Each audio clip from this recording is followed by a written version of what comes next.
wait list for people in dire need of long-term care and mental health care services. The leader of our party had a family member who did experience in public a great deal of what you were talking about. And the leader of our party stood beside his brother and tried to support him, tried to get the supports that he needed for it. It is something that is very important to Doug Ford, and Doug Ford will be making announcements about this in the coming week. Families cannot run debt, cannot run a deficit. They've got to put food on the table. They've got to be able to afford everything that comes with their lives. Young people can't run $1 billion debt. Single mothers can't afford that. They can't do that. A government can. The Ontario NDP plan is running deficits, but they are reduced deficits with plans to open up how we tackle that in the future. There are a number of retirements in the last little while, which has created a number of patients that are not attached.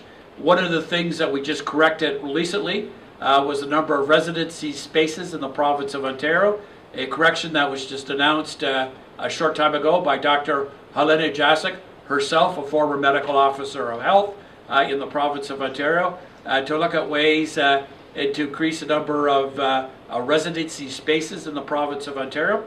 And the Central East LHIN, of course, is actively recruiting to bring new family physicians to this area. We charge the lowest royalty rates in the country.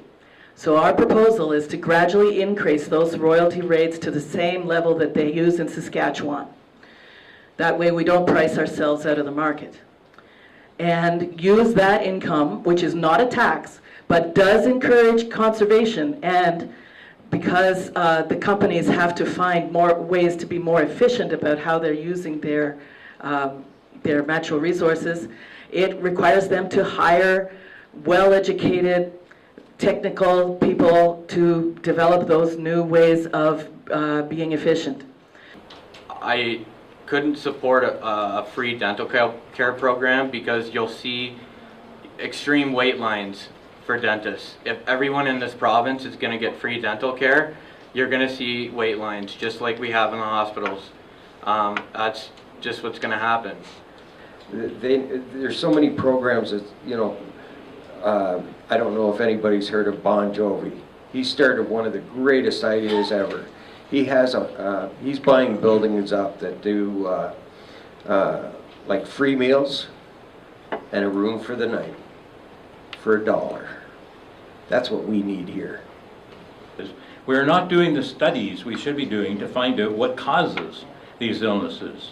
We should be doing studies that find, if we can, what causes schizophrenia, for example, and many other psychoses and many mental illnesses. And these are not being done.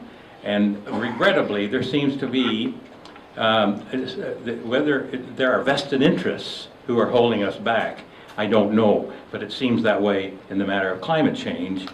And specifically about the opioid crisis,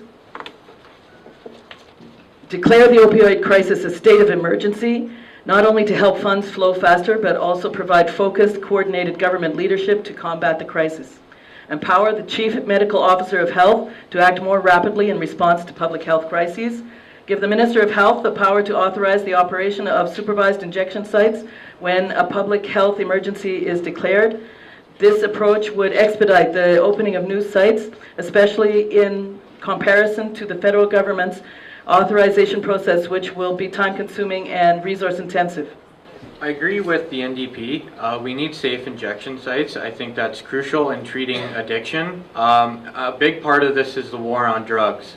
I think the province needs to work with the federal government and ultimately end the war on drugs, because locking people up for what they put in their bodies is morally wrong. These people should be seeking treatment and offered treatment, and it should be there for them.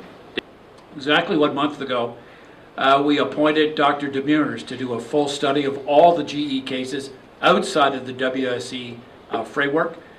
Dr. Demers, of course, is a renowned epidemiologist here in Canada, formerly worked with Cancer Care Ontario, is probably one of the foremost experts in North America, industrial diseases, that he'll be looking at all of these GE cases.